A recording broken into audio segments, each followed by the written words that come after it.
It's Spoilerin time, folks, which means all the hard work we do on our other show, Cord Killers, pays off with us getting to watch great stuff. And that includes Dirk Gently's Holistic Detective Agency, our new library watch. We're going back and watching all the episodes in that series. We'll also talk about episode 8 of season 4 of Better Call Saul and the first episode of season 3 of The Good Place. I'm Tom Merritt. Brian Brushwood, how you feeling?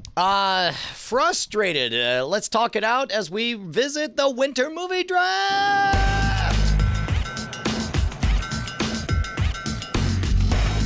You know, for a second, I thought you were saying frustrated.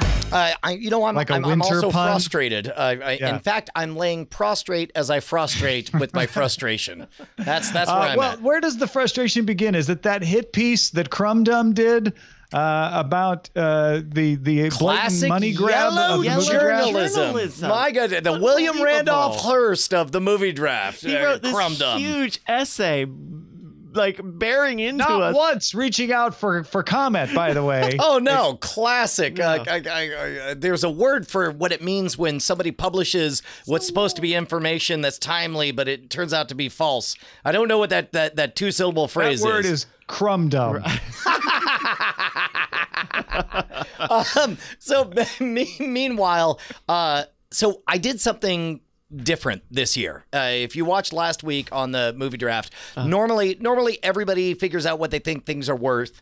But in this case, let me reveal what was going on in my mind.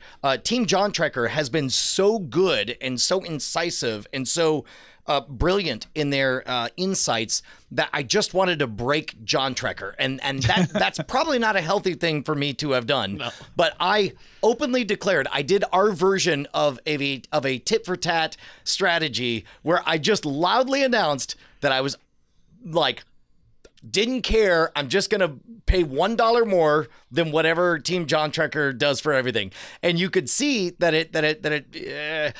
I don't know that it's going to pay off. I don't think I'm going to do very well. However, you could tell that it definitely rattled John Teasdale, and that made me very, very happy. How much it was messing with his strategy, and how he had to reach out to Brett to find out, like, well, what are we doing? What are we doing? Brian's just messing with everything. So at any rate, I guess I have the movie Night School. So you had purchased Hellboy, which is coming near the end of the draft, and then they announced that Hellboy would be moving into April, well outside the window of the draft. And between Eileen, our commissioner, and myself advising her a little bit, Night School was traded in as the replacement. They have very similar HSX prices, and they are both for the mature audience demographic. So that ended up being two of the major decision points on that. How do you feel about Night School over Hellboy? Fine. I mean, at $8, you know. I think that becomes a steal. Like, I think they're both a little wild cardy. I mean, hold on. Do you think Night School's gonna do anywhere near what Hellboy is gonna do? I don't know that Hellboy is gonna do a lot. Moving it to April means they think it's gonna do better than it was in September. Yeah, but for a movie that was gonna come out in 2 months that I did not know was happening. Yeah, no, that's fair enough. But also there's, I mean, Hellboy feels like a $50 to $70 to $80 million movie. Hey, you're halfway there with Night School. There. You already got 27 mil. And that's true. That's true. There may be a long tail on this. Yeah. Yes, in your first place. Also, I get the next movie, A Star Is Born, which will make a lot of money. I mean, to be honest, that's make or break for me. But basically, A Star Is Born fever either blows up and everybody loves it and wins all the Oscars and it's the greatest thing ever, in which case I proudly announced that I knew it the whole time, and I renounced my strategy of just paying $1 more than whatever John Trekker embrace it as like, this is the winning strategy. I always just do that, because my strategy was never to outbid you, but always to outbid John Trekker if you weren't. Yes, which immediately became impossible because I always outbid John Trekker until the very end when I had one psych out coupon where I let something go up and then backed away and let him have it. And out this week also is Venom for Nicole Lee. That'll be the first non-Brian movie. And the way this on paper would work is, we've got a superhero movie in the Marvel universe up against a drama, a remake of a musical. And you would think, oh, well, obviously the Marvel superhero movie is going to crush.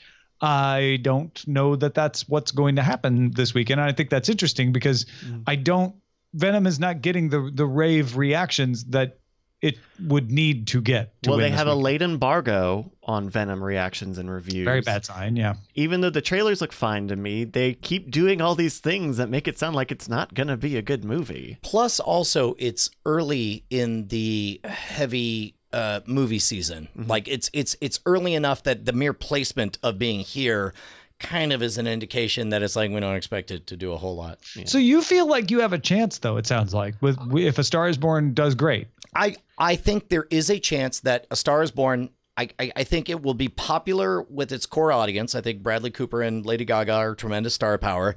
It sounds like it's well executed. However, I can't think of anything that was a breakout hit. We'd have to go all the way back to like your midnight cowboy days or something like that to have a crossover. Everybody loves it and it makes a bunch of money. So I am holding the possibility. Like, we know it has decent star power. I'm going to assume that it has decent Oscar buzz, but from there on out, it's a roll of the dice whether or not it's a breakout crossover hit that makes everybody fall in love with a new genre of music. Now, Mike Range, who is so talented at predicting what happens in the movie draft, I can't say enough about him, predicts that I will win the movie draft with $685 million. William Randolph Crumdum is a fraud and a liar. I don't think he puts you at number 2, right? To say, Brian. He's a respected person. He's been doing this for a long time. You know, he's got a lot of experience. I watched Citizen Range, and I know how this all ends, okay? John Checker was the name of his sled. That's right. John Checker. Love you, Mike. So, hey, also, before we move into the Spoilerin, we got an email in our triage section about the idea. I'm not going to read this whole email, but it's full of good idea about giving a bonus for Oscar nominations or even Oscar wins, so that even if you don't have the best movie for dollars, you can get a little points for picking a good movie. But aren't the Oscars the following year? Yeah, in March for the year before. So there's a 3 month you have to come out by December to make it into the Oscars. Okay. So you would have to push your finish line to be a the pretty Oscars. Significant later window. But that might be a fun wild card multiplier if let's say the last movie comes out in the first week of February or whatever. Okay. So it's like naturally everything would end in the first week of March. Then if you just wait one more week, even though the dust is settled or whatever, all of a sudden there's these weird bonus multipliers of artistic value on there. That could be seems interesting. Not for us, I don't think. I think we're playing the core game, but I encourage feel free to I love the idea of finding Mario Party just whatever stars at the end. A blue shell, basically, right? Yeah, just and the blue shell goes to some more stars. Princess Toadstool. Princess Toadstool, congratulations, you're the winner. The last bit of movie draft, or Tom, did you have a thought on? No, that's it. The last bit of unresolved news, which hopefully we'll have an answer for by next week, is that Alita Battle Angel also got moved out of the draft window, and so we will. Who did that affect? That affected you, Brian. Oh, did it? Yeah. I didn't notice. So we will have to find another replacement movie to swap out for Alita Battle Angel. We'll have more information on that. Man, I feel good that none of my movies have had to move. I mean, if you got so many movies too, Tom. That's statistically like the interesting. That's statistically suspicious is what the cops call it. That's what they do. Eileen is at home right now. She's had no effect on any of my decisions ever in this movie draft. All right, let's talk about The Good Place, episode 1. Or episode 1 and 2, depending on how you look at it. It's 2 episodes back to back. But they aired them as an hour without like credits in the between. Hulu's showing it as a single episode. It's very confusing. But we've got 2 new storylines of that really are just, well, I don't know. Brian, what'd you think? Number one, I think it's really smart and good, so to speak, that they put this together as a single hour-long block. I don't know where the natural dividing line between the two was, but we got enough of a story that we felt caught up. It wasn't like the whole, It felt like there was a Chidi, is it Eleanor? I always forget her name. Yep. Yeah, Eleanor. Chidi Eleanor episode, and then they added Tahani and Jason But it all felt like one long story. To be honest, it felt like an hour-long episode about Michael. This is the rest of his story of him coming to Earth and nudging these people in the right directions. And I loved all the different portrayals of himself that he gave, including what was his name, like Johnny Pizzazz or something. Yes, it was amazing. And then I met a guy named Johnny. That's me. Jason. Yeah. That's happening now. You're caught up. Caught up now. Yeah, no, I was afraid that going week to week was going to cause me to not enjoy it, but instead, like this whole business of them wedging in these moral philosophy 101 questions, like they could do this forever and ever, and I'm just gonna love it. I love the characters. Don't care where they are at any given time. Yes, there's a meta narrative of, you know, they're dead, they're alive, they're in the good place, they're in the bad place, and all that stuff. Like don't care. And even the twist at the end where it's like, oh, that's that guy from the bad place. Is he there to try to set them, you know, oh great, in which case fine, that'll be really interesting to watch somebody morally try to tilt them to the bad decision, and to watch Michael twist as he hopes they do the right thing, and this other person runs roughshod all over him. Yeah, and seeing the demon guy show up obviously is meant to make us think that they're going to try to undermine them and make them fail. And so we'll have a running bit where Maya Rudolph, as the judge, comes in every once in a while and they have to hide what's really going on. My guess is, if I had to, part of the side game that I'm playing now is, how do we get out of this, right? Like, because it's never going to end the way you expect. I think it's possible they're not actually on Earth, which could then be like, you think that I would have let you go to Earth 5 times on the same documents? Of course not. I sent you to this other place, same place where those jokers went. It's a simulation. I think it's possible that the judge eventually catches them and then undoes it, and all of it never happened. There's a few different ways you can go. That's not the main enjoyment of the game, but it is kind of a fun side game for me to play around with where they might go with that. Sure, but like I could see a framework where over this season it's basically a chess game between Michael and Cocoon Man, and these are the pawns, and they have a few special wizard spells that they're able to cast only once, you know, here or there, to try to nudge things one way or the other. My guess is we end this season with a squeaker, and it's close enough that Maya Rudolph has to declare a redo. Only this time, I mean, they can even, you know, they could even make it bigger. I could see Maya Rudolph coming in, declaring a mistrial, and saying, "All right, we're going to go back to Roman times, and these are actual slave armies that you have to control." The demon being involved did pollute the results, so we're just starting over fresh at a different place. Where, right. Well, and imagine where it's like, okay, well, if they're truly better, then they would be able to command people better. So now we're splitting into teams. It's Eleanor and Tahani versus Chidi and Jason Mendoza. Each of them is in ancient Greece, and they have a slave army of 1,000 people, and begin like still in on all of that. I love this whole video game aspect of the whole thing. All right. Anything else on that? I mean, I think that. I mean, outside of everything else I have to say is just unbridled love and affection for this series is great. And if you're not watching it, you're a bad person, and you're going to go to the bad place. Only the people who are listening to the end of this segment are watching the show, right? Yeah. Okay. Well, I think we all agree then. Yeah. Okay. I thought maybe I get, because it was an hour and 2 episodes put together, but these beginning of season episodes, like they did in season 2. Feel a lot of catching up. Well, like it's just like we've direct seen this, exposition. Yeah, you know, it did like feel long because it was an hour. I wonder if it would have felt shorter. I wonder if that's part of why I keep thinking of it like a video game. It feels very video gamey, where you get this information dump, and then it's like, now what happens? Now next? Play. Yeah, exactly. Right. Yeah. But I'm excited to see where it goes. Let's talk about Better Call Saul, episode 8 of season 4. So, Tom. Yes, Brian. Will I go to the good place or the bad place if I confess that I'm getting increasingly bored with Better Call Saul?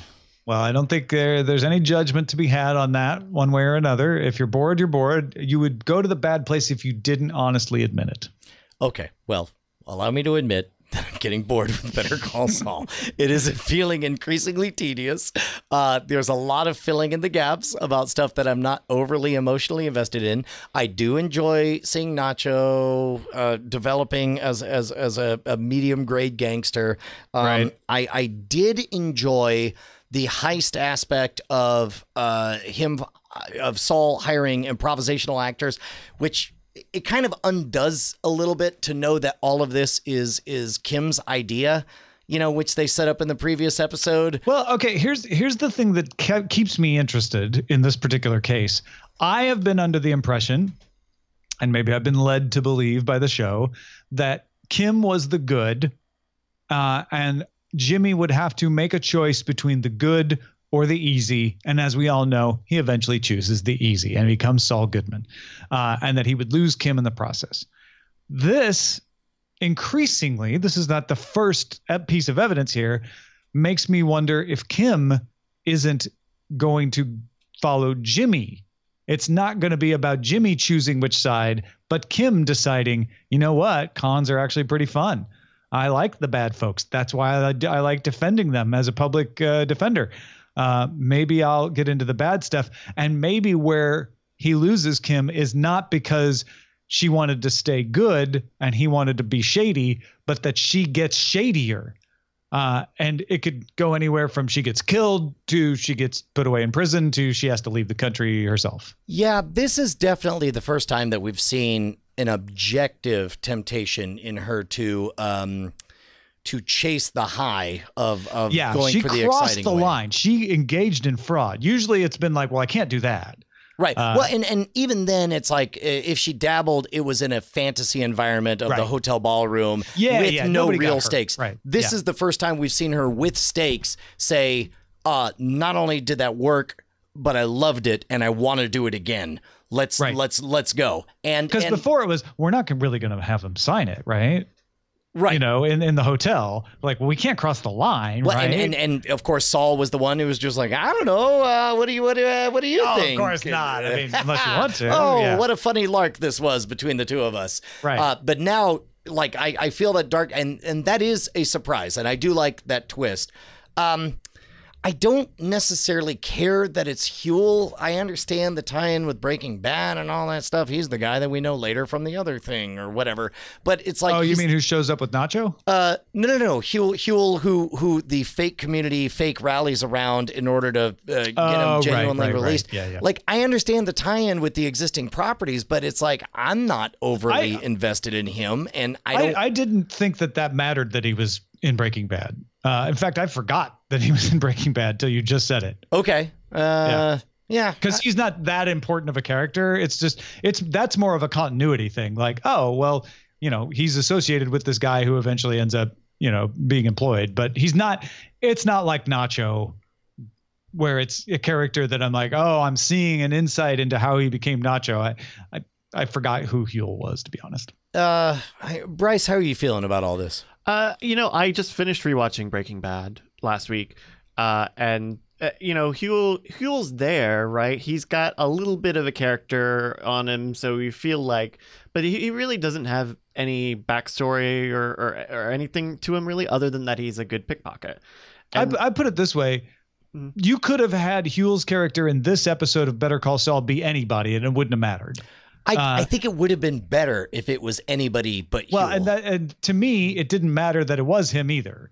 But it bugged you because you did know him. Well, it just bugged me because it implied that there was a bigger story to Huel, and then we were not given any bigger story. I felt like it was a throwaway. Like, it was all a con anyway. They weren't. I wasn't feeling like, oh, they're trying to build Huel up to be a more important character. But he's not getting any character development really out of it. Correct. And I guess that's my point, is that they spent bandwidth. They could have telegraphed to me that it doesn't matter who this person is. They're in it for the game, not for the person. But instead, they picked this person who's a prominent character in Breaking Bad, or prominent enough. I don't think he's prominent, though. I guess that's where I differ with you.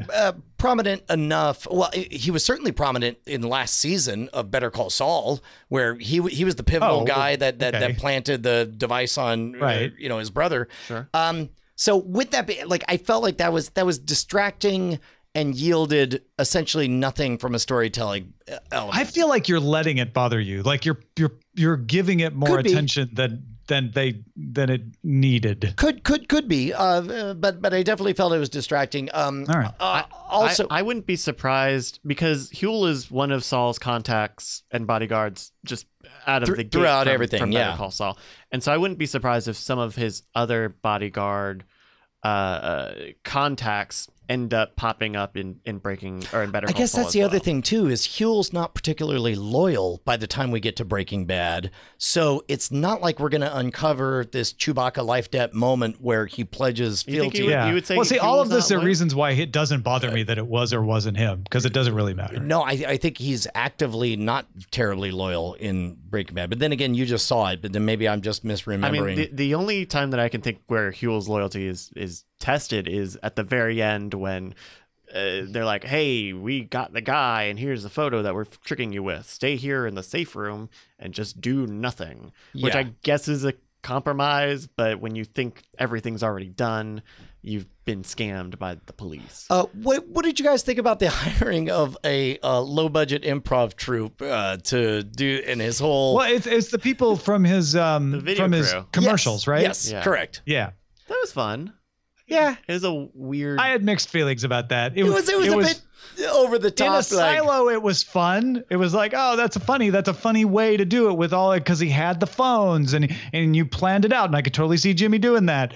On the other hand, it was entirely unbelievable. Yeah. that would work. But his it accent was a was big- so bad. It was such so a bad it was southern so accent. cartoonish that Yeah. it's yeah, thank you. That's It was a bad accent. Took me out of it. Well, and again, I'm sure that's part of what they were going for, you know. Yeah. But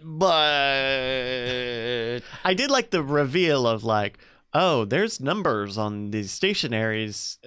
What's going to happen? Who are they calling? And it turns out that they also accounted for that. Like that was the little bit of like a signature preparation, like preparedness that this sort of scheme it was also it was less sophisticated than I would like in order for me to go along for the ride, because I feel like if I'm on a bus and somebody stands up and says, hello everyone, I will pay you $10 per postcard if you write a false encouragement in 5 different pens for, like, I mean, you know, a conspiracy, 3 keep a secret if 2 of them are dead, you know? I mean, it's I like, want to see it happen, because I believe it could happen. sure. But what they spent so much time showing me is him defending the seat next to him. Well, he spent like 10 minutes on him, like sitting in the seat and like, not him being I ate the a lot of chili. charismatic salesman. Like, go right into the guy like, what are you doing? He's like, well, I'm just writing these things. You know what? I'll pay a couple bucks if you want to help So- me. Right. And then someone else comes over and goes, hey, I heard you're, paying a couple bucks. Like, oh, well, yeah, sure. Like, not a planned thing where he stands up on the bus, but just something that organically happens. I could totally see that happen. So imagine an alternate universe. Instead of a wacky heist montage of him defending his seat next to him in the bus, imagine a truly moving, impassioned speech that's totally a lie about him talking about his brother Huel, and getting everybody on the bus like, you know, hey man, and he's like, look, I understand your time is valuable. We're all here on a bus anyway. You know, I'll cover your time to the tune of $10. You know, I don't know, like something like, I didn't believe everybody writing all this on behalf. We're both saying the same things in different ways. I don't think the speech is ever going to be believable, but I could see a situation where he just decides on the spur of the moment, like, hey, if you want to help me out, I'll pay you. Sure. And then that spreads like wildfire. Like, hey, that guy's paying you to write fake stuff if you earn a few So bucks. in defense of the way it is, I we go from last episode where we're seeing Kim do all of this, buying all of this supplies and having no idea, and we go right into this episode where it's not a lot of speech. It's very like, we're gonna show you and you'll eventually get to it. Like, I think probably because the scheme is not very like it's involved, but it's maybe not impressive. I don't know that like giving it even more weight.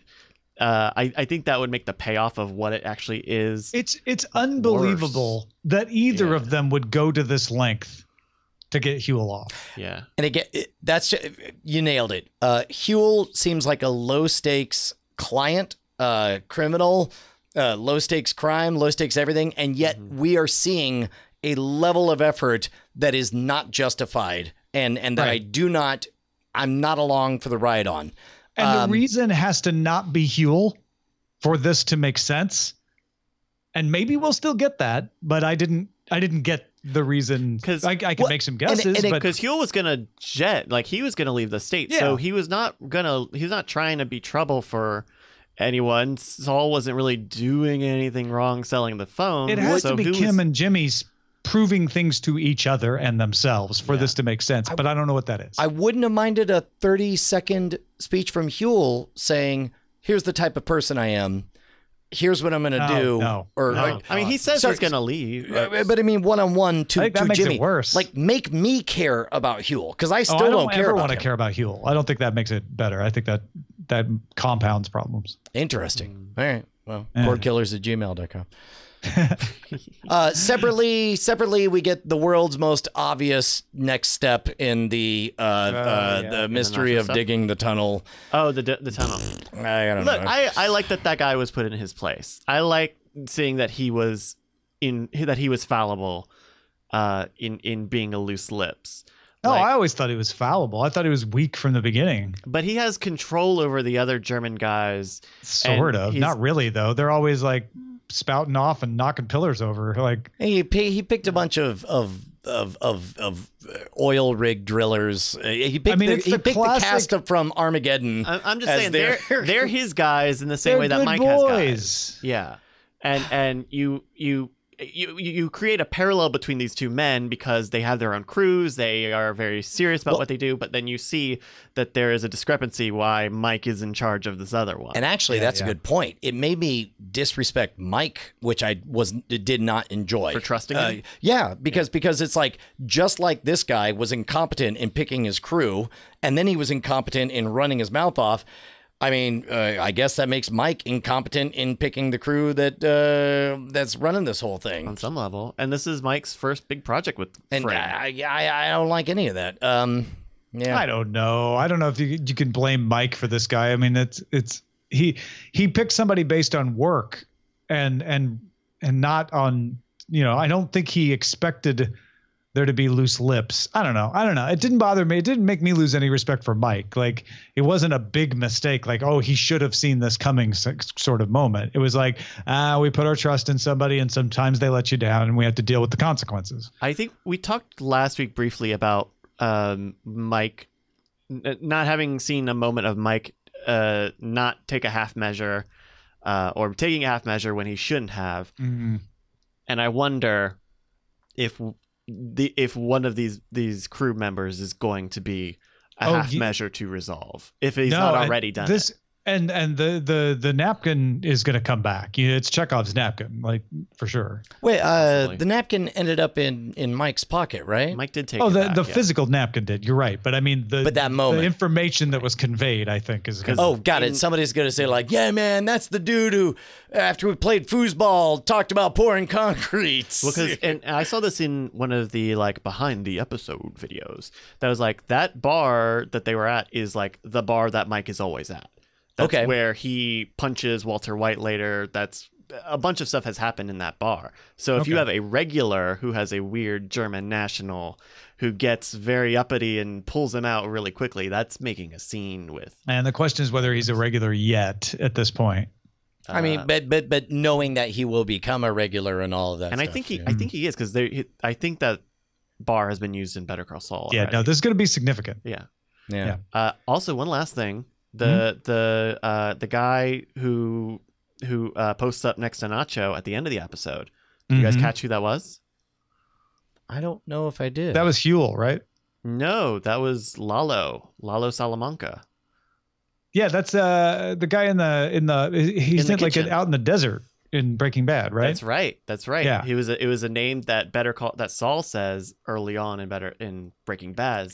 You're talking about the guy that just shows up at the restaurant at the very end, and is cooking, He's cooking. Yeah. Right. So this is, they don't play too heavily into it all, but this is a character that will generate a lot of conflict. Yeah, I don't know. I feel like we're in a little bit of a no man's land. Like Better Call Saul, I was really, really into when it was about him and his brother. I'm still into the idea of him flirting with Disaster, but now, without Kim as a moral compass, without that conflict of being driven between two different things, without... You think Kim's not going to bring that, the fact that she's leaning further into the scam territory, that's going to make him question? I don't know. And worse yet, I don't feel any of that pulling anxiety that is so interesting about both Breaking Bad and Better Call Saul. I feel adrift, and I don't know. I want you to do me a favor, and it may not help at all. But next time you watch Better Call Saul, anytime you see someone besides Jimmy that you know from Breaking Bad, tell yourself, I don't know this person. They're brand new. Okay. I'll do that. We'll see if it... I don't know if you can, and I don't know if it'll help, but there's a part of me that we want you to like the show. I do. If you hate it, you hate it. I don't care about that. But there's a part of me that thinks you're getting caught up in looking behind the scenes and going, well, obviously what they're trying to do is make me feel this way about this because they're showing me that guy. And I think if you just erase that, it gets more enjoyable. It may still not be more enjoyable. My worry is that it is currently getting dangerously close to completionist, where all we're seeing is gaps filled in, and that's not terribly interesting. And I think if you don't pay attention to that, there's enough else going on that you're letting that distract you from other stuff. And I'm curious if the other stuff would be better if you didn't pay attention to it. Yeah, that's probably accurate. I don't know. Better or worse, Call Saul. Cordkillers@gmail.com. All right, let's finish up with Dirk Gently's Holistic Detective Agency, which honestly was the best thing I watched all week. Tom, there was a moment, Tom. There was a moment. I had something that I've not had happen since the 1980s. In the first 5 minutes of this, puberty, I heard music and I paused it, and I was like, I think this is the same composer who did the music for Utopia. And it sure as shit was exactly that. And I was so pleased. Cristobal something or other. Here, I'll find it. Composer. No, you keep talking, and I'll look it up. Oh, you search, and I keep it. But there was something about the instruments and the pacing and the driving. Like, I felt like it was the weirdest thing. It was like, there we go, Cristobal Tapia de Ver. I felt this wave of anxiety come over me just from that little bit of music that I heard at the beginning, and then finding out, like, oh, this is the guy that did the music for Utopia. Like, I got so excited because to me, this all felt like Doctor Who with teeth. Doctor Who, each thing is self-contained, silly, everything's made of rubber, doesn't matter, it's going to be resolved by the end of the episode.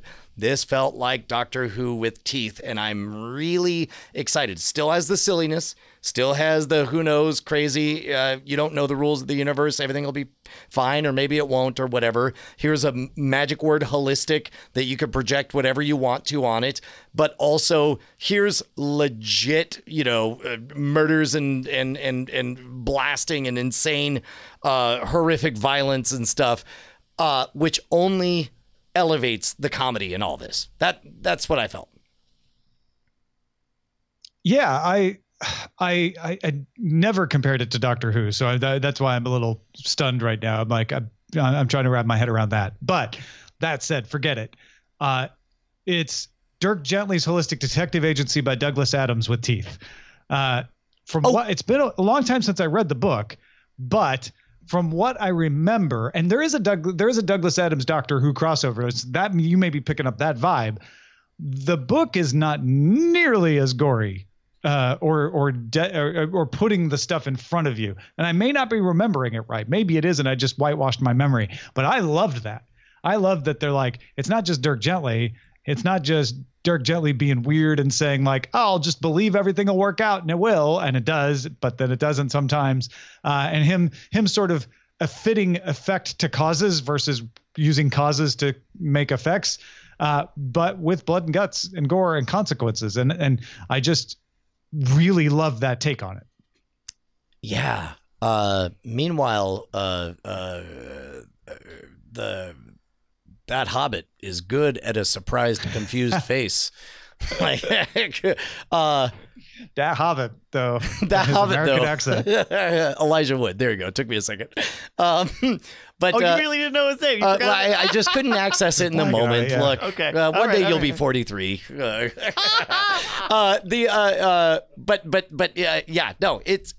I really enjoy the suspension, the superposition between having a story with what feels like real risks and real punishments, but also, that rubber reality that, suddenly a line is spoken that makes everything okay. It's that beauty of like, and they're, at least in this first episode, they're walking this line so well of one person saying everything happens for a reason. Look. And the other person saying, no, that just is random chance. And you're making that up because it happened and fitting your story to it, but done so elegantly that you're like, well, it could be either. Right. Like if I let myself believe the everything happens for a reason, Dirk Gently perspective, it all fits. So this is one of those cases where part of what I loved about everything I've seen so far is the same thing that worked for Preacher, where, as we joked about in Preacher is constantly the frat boy pointing at your chest saying you've got something on you, and you keep looking down and it keeps flicking you in the face.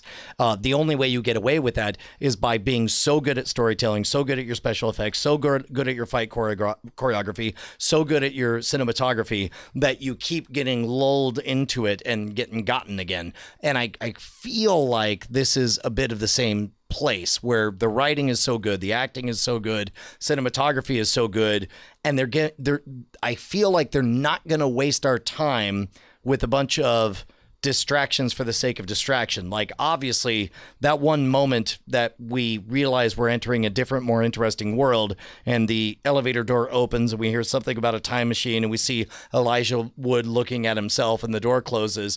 Like, I have no doubt that will pay off in the future. And I guess from the beginning, it's establishing trust that it's not going to waste my time with nonsense for the sake of nonsense.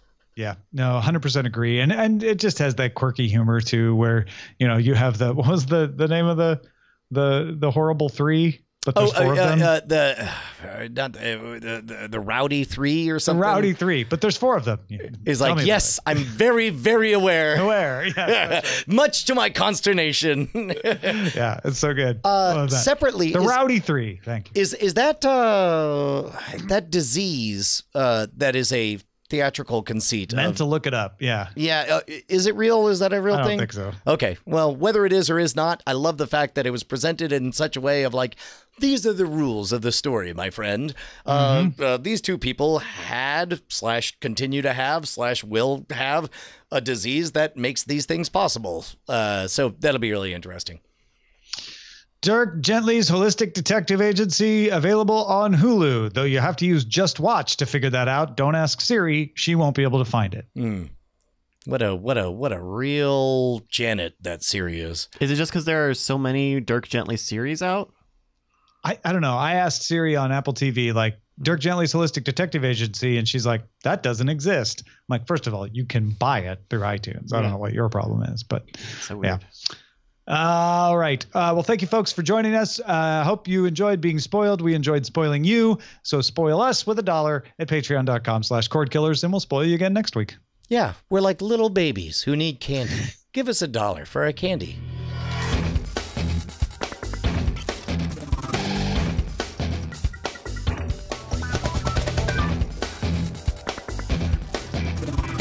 Diamond Club hopes you have enjoyed this program.